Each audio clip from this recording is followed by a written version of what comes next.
నిన్న రాత్రి కన్నుమూసిన మాజీ ప్రధాని, వివాదరహితుడు, అజాత శత్రువు అయిన మన్మోహన్ సింగ్కు యావత్ దేశం నివాళి అర్పిస్తోంది. రాజకీయాలకు అతీతంగా ఆయన సేవలను అంతా గుర్తు చేసుకుంటున్నారు. మన్మోహన్ సింగ్కు రాష్ట్రపతి ద్రౌపది ముర్ము నివాళి అర్పించారు. మన్మోహన్ నివాసానికి వెళ్లి ఆయన పార్థివ దేహం దగ్గర పుష్పగుచ్చం సమర్పించారు రాష్ట్రపతి. మన్మోహన్ కుటుంబ సభ్యులకు ముర్ము ప్రగాఢ సానుభూతి తెలిపారు.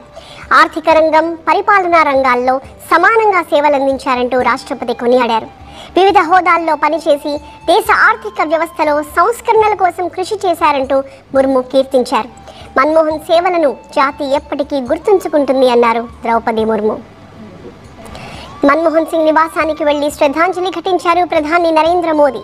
ఆయన వెంట కేంద్ర మంత్రులు అమిత్ షా, జేపీ నడ్డా కూడా మన్మోహన్ సింగ్కు నివాళి అర్పించారు. అటు విపక్ష నేత రాహుల్ గాంధీ, సోనియా గాంధీ, ఎంపీ ప్రియాంక గాంధీ శ్రద్ధాంజలి ఘటించారు.